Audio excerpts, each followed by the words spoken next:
जय हिंद दोस्तों, मैं अखिल शर्मा आपका स्वागत करता हूं आपके अपने प्यारे से परिवार आपकी रोज़गार में। आशा करता हूं आप सभी अच्छे हैं। प्यारे साथियों, हम पढ़ रहे थे अलंकार को और पिछली क्लास में हम अलंकार में भी अर्थ अलंकार को समझ रहे थे। अर्थ अलंकार में हमने 5 अलंकारों को समझ लिया था, जो कि इस प्रकार थे: उपमा अलंकार, रूपक अलंकार, उत्प्रेक्षा अलंकार, संदेह अलंकार और भ्रातिमान अलंकार, जो कि अर्थ अलंकार के अंतर्गत आते हैं। यानी कि हमने इन 5 अलंकारों को समझ लिया था। आज हम अर्थ अलंकार में बचे हुए अलंकारों को समझेंगे। तो प्यारे साथी, हम 5 अलंकार को समझ चुके हैं। तो अर्थ अलंकार में अब हम स्टार्ट करने जा रहे हैं छठा अलंकार, जिसका नाम है विभावना अलंकार। तो स्टार्ट करते हैं अर्थ अलंकार का छठा अलंकार, जिसका नाम है विभावना अलंकार। तो लिखेंगे विभावना अलंकार।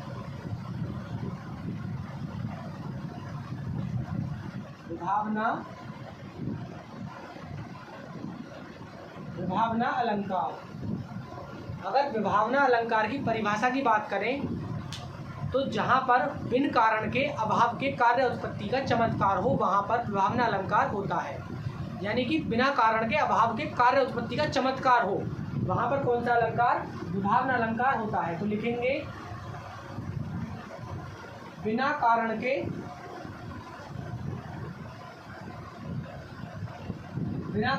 अभाव के, बिना कारण के अभाव के कार्य उत्पत्ति का चमत्कार हो, वहां पर कौन सा अलंकार? विभाव अलंकार होता है। कार्योत्पत्ति का चमत्कार हो, वहां विभावना अलंकार होता है। विभावना अलंकार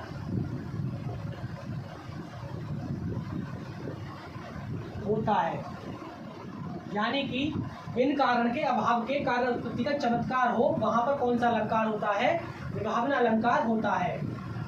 अब जैसे एग्जाम्पल देखें, एग्जाम्पल लिखें इसके।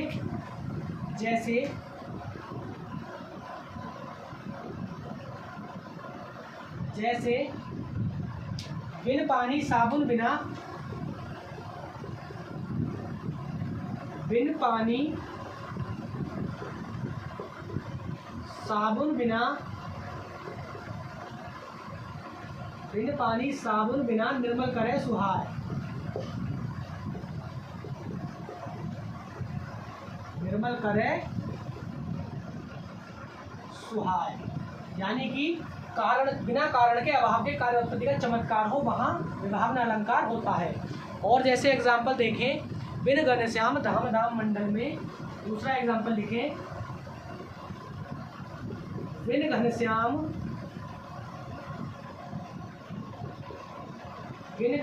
धाम धाम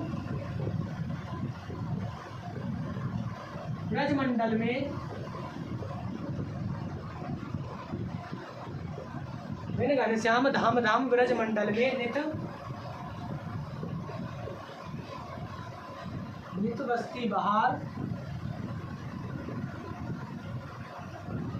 बिन घनश्याम धाम धाम ब्रजमंडल में नित बसती बहार वर्षा की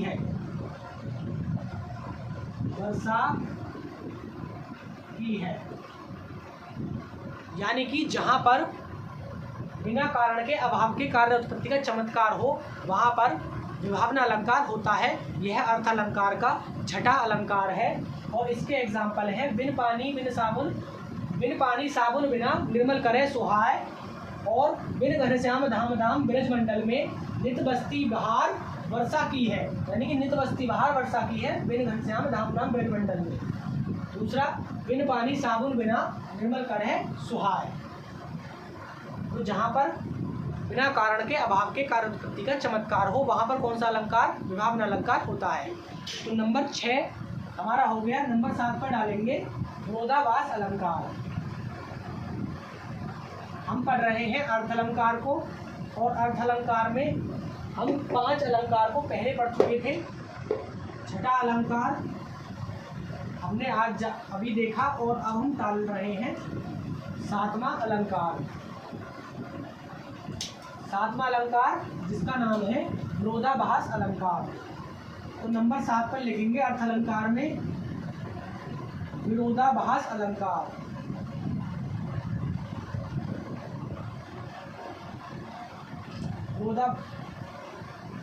विरोधाभास अलंकार।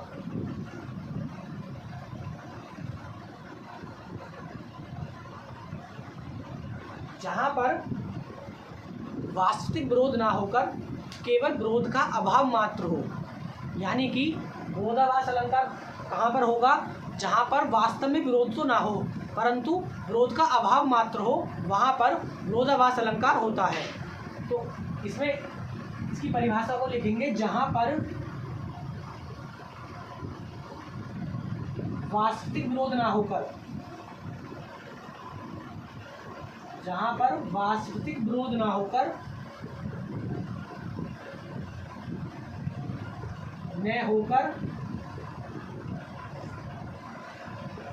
केवल विरोध का अभाव मात्र हो। जहाँ पर वास्तविक विरोध ना होकर विरोध का अभाव मात्र हो, वहाँ विरोधाभास अलंकार होता है। विरोधाभास अलंकार होता है, यानी कि जहां पर वास्तव में विरोध ना होकर केवल विरोध का अभाव मात्र हो। जैसे मोहब्बत एक धीमा जहर है। तो लिखेंगे एग्जाम्पल इसके, क्योंकि जब तक हम किसी के एग्जाम्पलों को नहीं समझते तब तक हमें अलंकार समझने में दिक्कत आती है। तो जहाँ पर वास्तविक विरोध ना हो, जैसे मोहब्बत एक धीमा जहर है, लिखेंगे मोहब्बत एक धीमा जहर है, क्योंकि यहाँ पर वास्तविक विरोध ना होकर विरोध का अभाव मात्र है। मोहब्बत एक धीमा जहर है। और जैसे देखें, जब से आंखें लगी तब से आंखें ना लगी।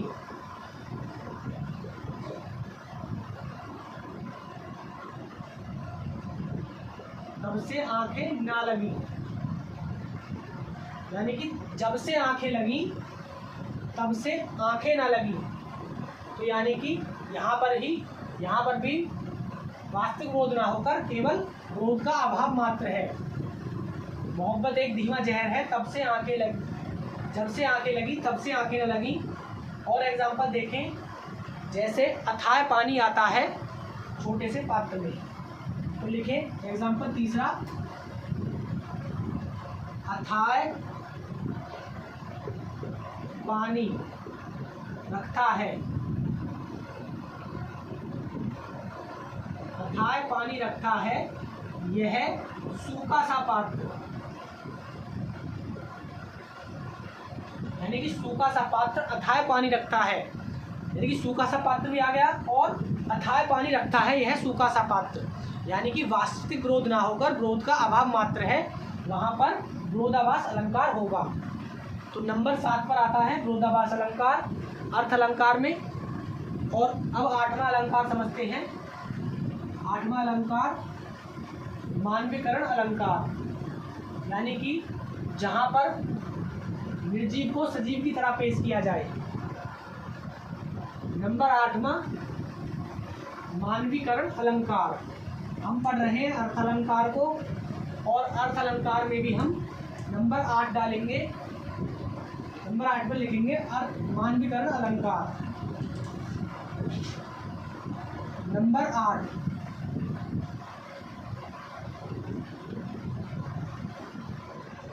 मानवीकरण अलंकार।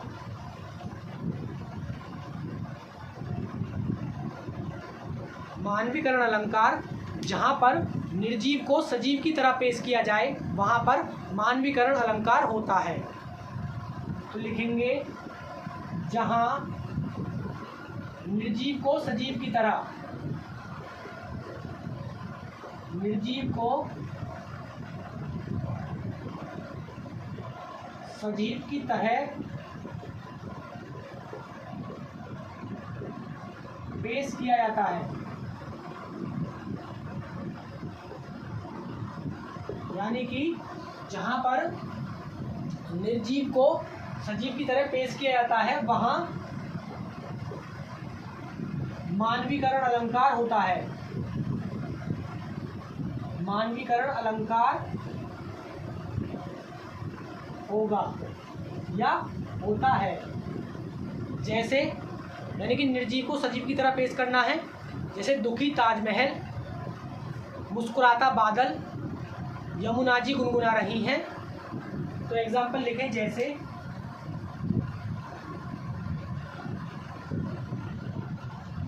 एग्जाम्पल लिखें, जैसे यमुना जी मुस्कुरा रही हैं, यमुना जी गुनगुना रही हैं, गुनगुना रही है। निर्जीव को सजीव की तरह पेश किया है, यमुना जी गुनगुना रही हैं। और जैसे देखें, दुखी ताजमहल,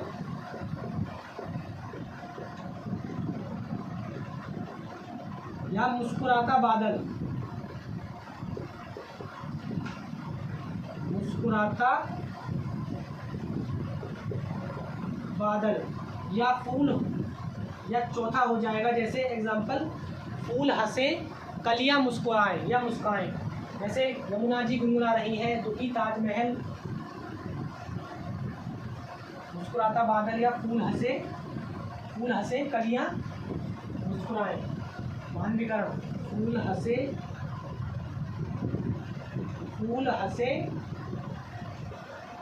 कलियां मुस्कुराएं या मुस्कुराएं, यानी कि जहाँ पर सजीव को निर्जीव की तरह पेश किया जाए वहाँ मान्यकरण अलंकार होता है। नंबर 8 मान्यकरण अलंकार, और नंबर 9 पर लिखेंगे अतिशयोक्ति अलंकार। नंबर 9 पर क्या आ जाएगा? अतिशयोक्ति अलंकार। अर्थ अलंकार में लगभग हम 13-14 अलंकारों को समझेंगे। अभी हम 9वें अलंकार पर हैं, अतिशयोक्ति अलंकार, जिसके नाम से ही स्पष्ट है। 9वां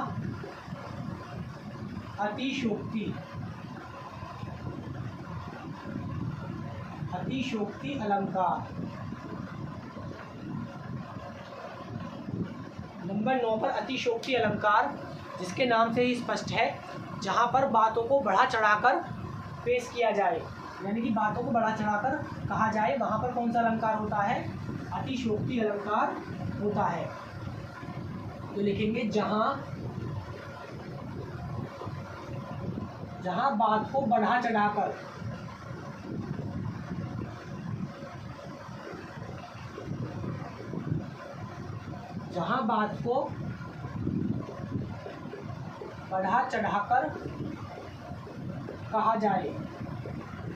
कहा जाता है, वहाँ अतिशयोक्ति अलंकार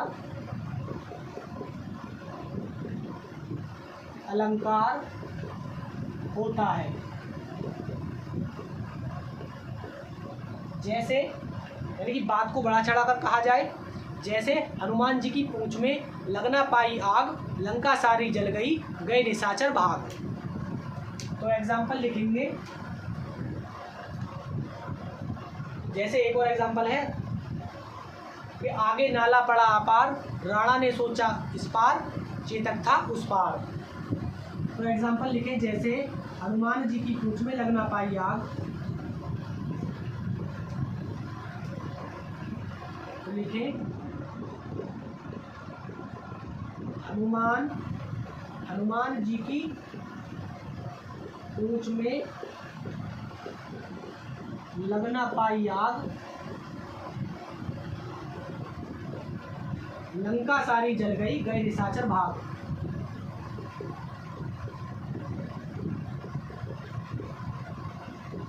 जल गई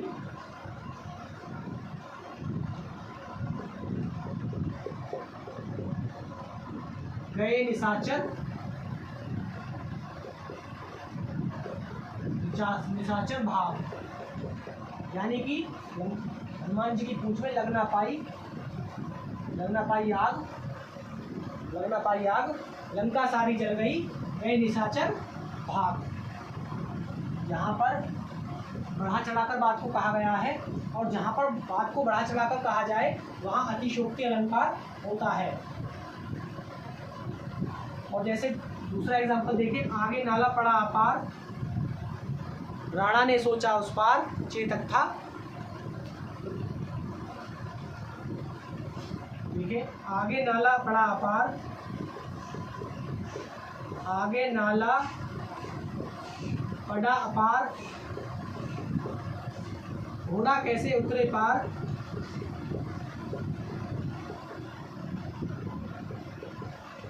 उतरे पार, राणा ने सोचा इस पार,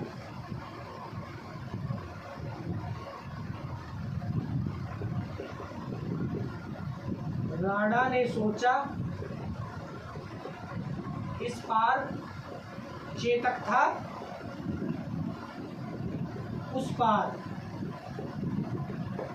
यानी कि आगे नाला पड़ा अपार, घोड़ा कैसे उतरे पार, राणा ने सोचा इस पार, चेतक था उस पार। यानी कि बात को जहाँ पर बढ़ा चढ़ाकर कहा जाता है वहाँ पर कौन सा अलंकार होता है? अतिशयोक्ति अलंकार होता है। अर्थ अलंकार में हम 9 अलंकारों को समझ चुके हैं। अब नंबर 10 देखते हैं कि 10 पे कौन सा अलंकार आएगा। तो नंबर 10 पर लिखेंगे व्यतिरेक अलंकार। अतिशयोक्ति अलंकार हो गया, और नंबर 10 पर लिखेंगे व्यतिरेक अलंकार।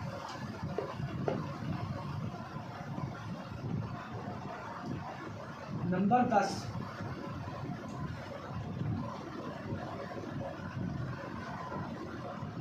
नंबर 10 पर लिखेंगे व्यतिरेक अलंकार। अर्थ अलंकार में हमने अब तक 9 अलंकारों को जान लिया है। हमें कुल अर्थ अलंकार में 14 अलंकार को पढ़ना है। तो नंबर 10 पर है अतिरेक अलंकार। नंबर 10 व्यतिरेक अलंकार।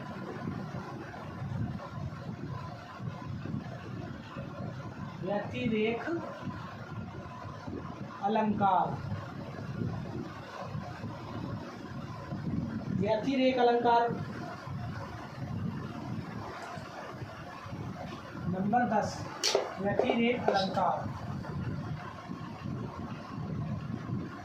व्यतिरेक अलंकार में लिखेंगे उपमा की अपेक्षा,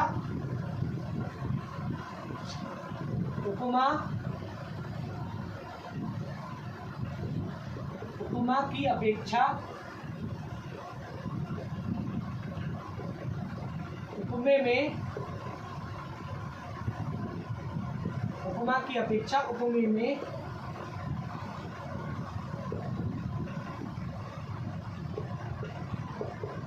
में श्रेष्ठता हो। यानी कि उपमा की अपेक्षा उपमे की श्रेष्ठता हो, वहाँ व्यतिरेक अलंकार होता है। यानी कि जहाँ पर उपमान की व्यतिरेक, जहाँ पर उपमान की अपेक्षा उपमे की श्रेष्ठता हो। उपमान की अपेक्षा उपमे की श्रेष्ठता होती है, वहाँ पर कौन सा अलंकार होता है? व्यतिरेक अलंकार होता है। जैसे एग्जाम्पल देखें, जैसे चांद चेहरे सा है, यानी कि व्यतिरेक है, उपमान की अपेक्षा उपमेय की श्रेष्ठता है। जैसे लिखे चांद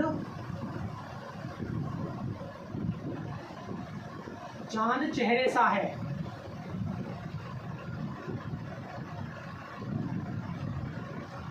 चेहरे सा है,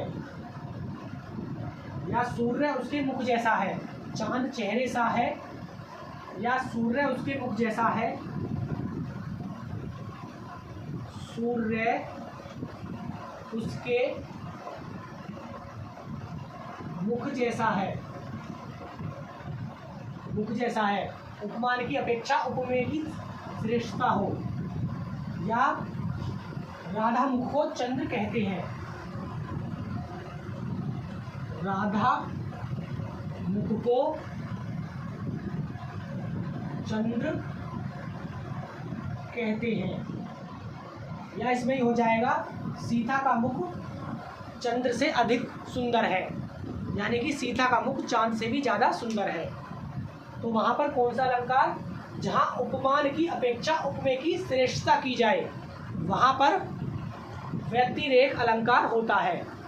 अर्थ अलंकार का 10वां अलंकार है व्यतिरेक अलंकार। और व्यतिरेक अलंकार कहाँ होता है, जहाँ पर उपमान की अपेक्षा उपमेय की श्रेष्ठता होती है, यानी कि उपमेय को ज़्यादा महत्व दिया जाता है, यानी कि श्रेष्ठता होती है, महान होता है। वहाँ पर कौन सा अलंकार, व्यतिरेक अलंकार होता है।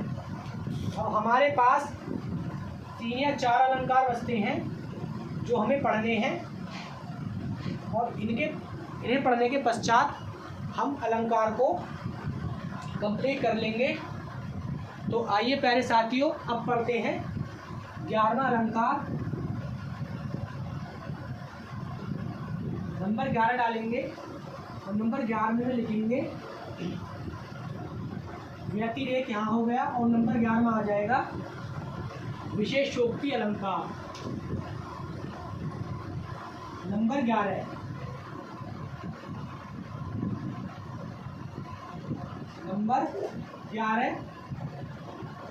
विशेषोक्ति अलंकार।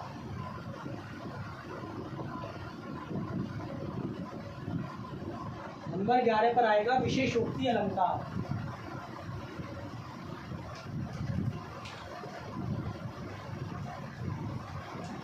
कारण होते हुए भी कार्य का ना होना। नंबर 11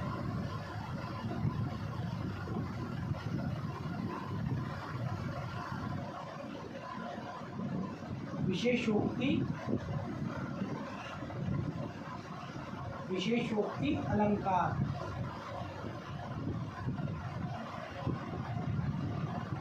विशेषोक्ति अलंकार जहाँ पर कारण होते हुए भी कार्य का ना हो, वहाँ पर कौन सा अलंकार होता है, विशेषोक्ति अलंकार होता है। तो लिखेंगे कारण होते हुए भी कार्य का ना होना। जहाँ पर कारण होते हुए भी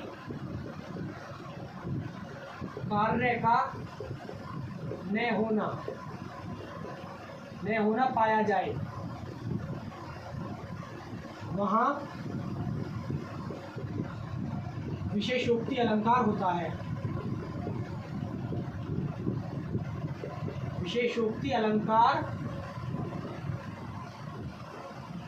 होता है। जैसे एग्जाम्पल देखें, 2 मेघ बरसते, मैं प्यासी की प्यासी। विशेषोक्ति अलंकार में एग्जाम्पल लिखेंगे, 2 मेघ बरसते, मैं प्यासी की प्यासी। देखो 2 मेघ बरसते, मैं प्यासी की प्यासी। यानी कि कारण के होते हुए भी कार्य का ना होना। और जैसे देखें दूसरा, निर्भरे निस्दिन भरे तरुण न प्यास बुझाए। निर्भरे निष्दिन हरे, निस्दिन रहे तरुण न प्यास बुझाए।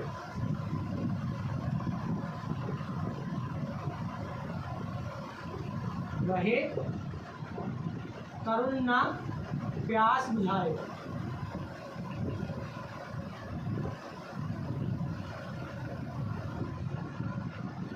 नीर भरे निस्दिन रहे तरुण न प्यास बुझाए। यानी कि जहाँ पर कारण होते हुए भी कार्य ना हो वहाँ पर व्यति विशेषोक्ति अलंकार होता है। जैसे देखो दो दो मेघ बरसते मैं प्यासी की प्यासी। नीर भरे निस्दिन रहे तरुण न प्यास बुझाए। यानी कि कारण होते हुए भी कार्य का पूरा ना होना पाया जाए वहाँ पर कौन सा अलंकार होता है? विशेषोक्ति अलंकार होता है।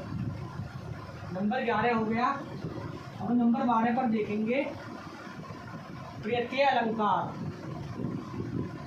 तो नंबर 11 पर डालेंगे प्रत्यय अलंकार।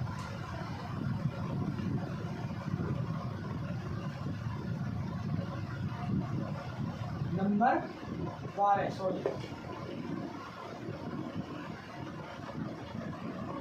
12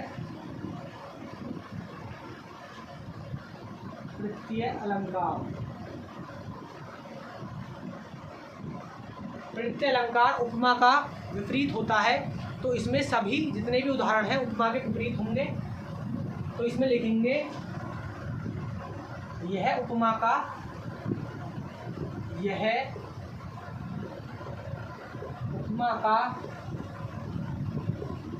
विपरीत होता है। नंबर 12 यह उपमा का विपरीत होता है। तो इसमें सारे जितने भी उदाहरण हैं वह उपमा के विपरीत होंगे। तो जैसे चंद्रमा मुख के समान सुंदर है, ये भी हो जाएगा। जैसे एग्जाम्पल लिखें, जैसे चंद्रमा मुख के समान सुंदर है। चंद्रमा मुख के समान सुंदर है। क्योंकि उपमा का विपरीत है तो यहाँ पर क्या हो जाएगा? चंद्रमा मुख के समान सुंदर है, नेत्र के समान सुंदर कमल है। ये भी हो जाएगा, नेत्र के समान सुंदर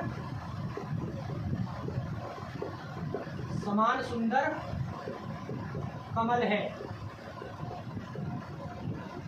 चंद्रमा मुख के समान सुंदर है, नेत्र के समान सुंदर कमल है। उपमा का विपरीत है ये दोनों। ये भी हो जाएगा। ये झील सी आंखें भी हो जाएगा। चंद्रमा मुख के समान सुंदर है, नेत्र के समान सुंदर कमल है। ये झील सी गहरी आंखें, ये झील सी गहरी यानी गहराई है इसमें गहरा। यह झील सी गहरी आंखें, ये भी क्या हो जाएगा? उपमा का विपरीत अलंकार, यानी कि प्रत्यय अलंकार के उदाहरण हो जाएंगे। चंद्रमा मुख के समान सुंदर है, नेत्र के समान सुंदर कमल है, ये झील सी गहरी आंखें, सब किसके उदाहरण हो जाएंगे?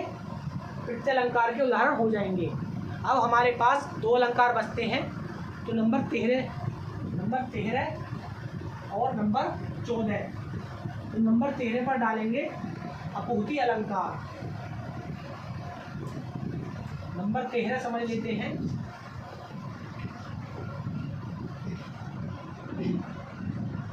नंबर 13 अपूर्ति अलंकार।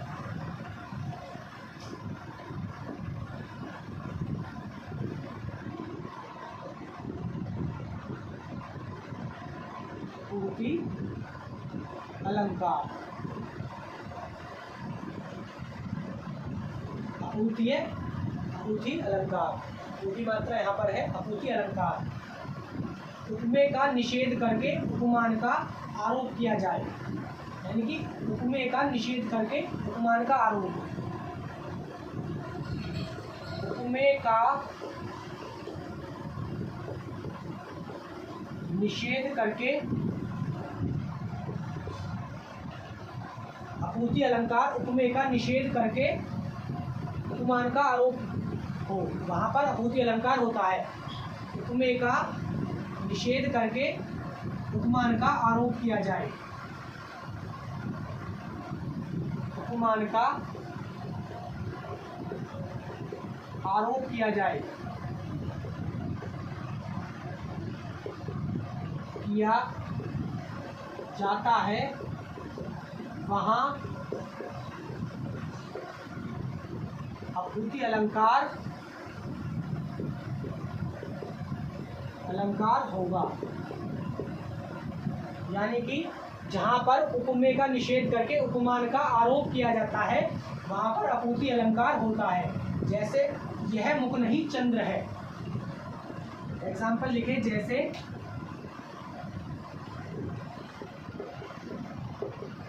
जैसे यह मुख नहीं चंद्र है, और क्या हो जाएगा, रस्सी नहीं सर्प। यह रस्सी नहीं है, सर्प है। यानी कि उपमेय का निषेध करके उपमान का आरोप हो, वहां पर कौन सा अलंकार, अपूर्ति अलंकार होता है। तो लिखेंगे यह मुख नहीं चंद्र है, यह मुख नहीं चंद्र है, यह गरजते मेघ नहीं बजते नगाड़े। यानी कि यह गरजते मेघ नहीं है, बजते नगाड़े हैं। यह मुख नहीं चंद्र है, रस्सी नहीं सर्प है। यह रस्सी नहीं सर्प है, यह भी हो जाएगा। यह रस्सी नहीं सर्प है, यानी कि यह रस्सी नहीं है, सांप है, यानी कि सर्प है, सर्प है। यह गरजते मेघ नहीं बजते नगाड़े। तो यह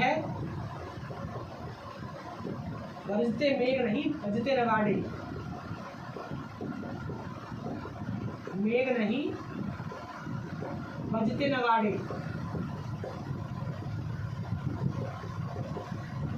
बजते नगाड़े हैं।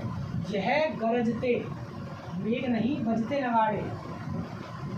यानी कि जहाँ पर उपमेय का निषेध करके उपमान का आरोप हो, वहाँ पर कौन सा अलंकार होता है, अपूर्ति अलंकार होता है। जैसे एग्जाम्पल में देखें, यह मुख नहीं चंद्र है, यह रस्सी नहीं सर्प है, यह गरजते मेघ नहीं बजते नगाड़े।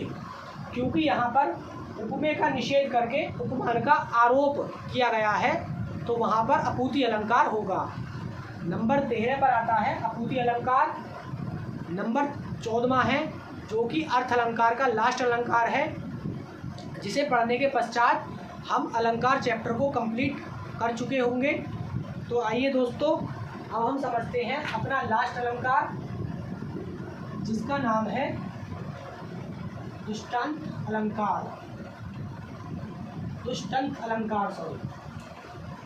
दृष्टांत अलंकार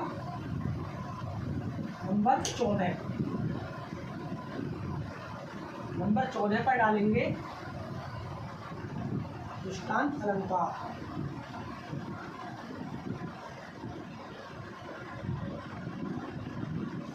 दृष्टांत अलंकार जहाँ उपमेय और उपमान में साधारण धर्म में बिंब प्रतिबिंब हो। तो नंबर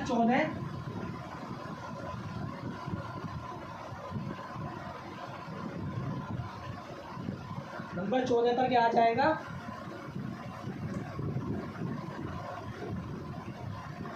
दृष्टांत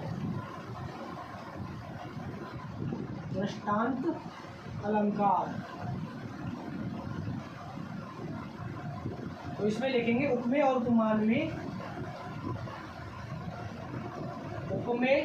उपमान के साधारण धर्म में बिंब प्रतिबिंब हो। उपमेय और उपमान के उपमान में साधारण धर्म में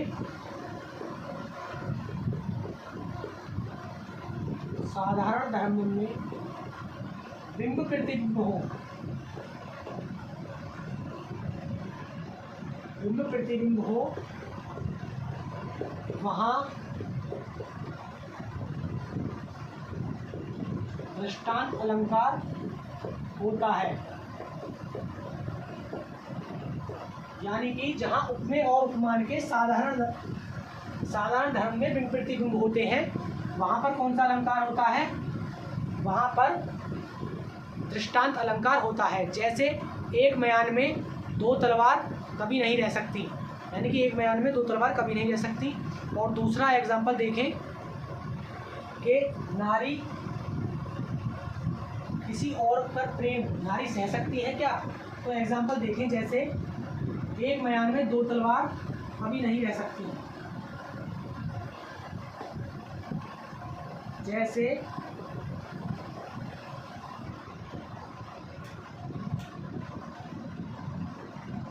किसी और पर प्रेम नारी पति का सह सकती है क्या? किसी और पर प्रेम नारियां पति का सह सकती हैं क्या? सह सकती हैं क्या? और नंबर दूसरा हो जाएगा, एक म्यान में दो तलवारें कभी नहीं रह सकती।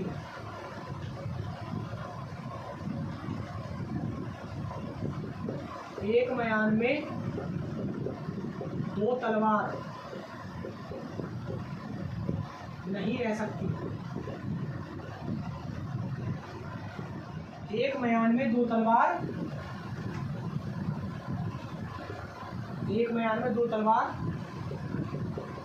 नहीं रह सकती। जहाँ पर उपमेय और उपमान में साधारण धर्म में बिंब प्रतिबिंब हो वहाँ पर दृष्टांत अलंकार होता है। एक म्यान में दो तलवारें कभी नहीं रह सकती। एक म्यान में दो तलवारें कभी नहीं रह सकती। वहाँ पर कौन सा अलंकार होगा? वहाँ पर दृष्टांत अलंकार होता है।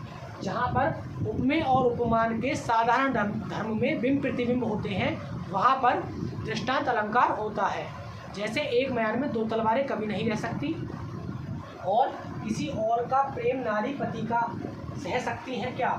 किसी और पर प्रेम नारियां पति का क्या सह सकती हैं? किसी और पर प्रेम नारियां पति का क्या सह सकती हैं? पति का क्या सह सकती है? यानी कि यहाँ पर किसी और पर प्रेम नारियां पति का क्या सह सकती हैं, यानी कि और किसी पर प्रेम पत्नी नहीं सह सकती। तो यहाँ पर वही बात कही गई है। तो ये किस में आ जाएगा? दृष्टांत अलंकार में आ जाएगा। यानी कि अर्थ अलंकार में हम लगभग 14 अलंकारों को पढ़ चुके हैं और अब हमने अलंकार चैप्टर को कंप्लीट कर लिया है। तो प्यारे साथियों, उम्मीद है आपको अलंकार चैप्टर अच्छे से समझ में आया होगा। तो मिलते हैं अब नए चैप्टर के साथ। तब तक के लिए जय हिंद, जय भारत।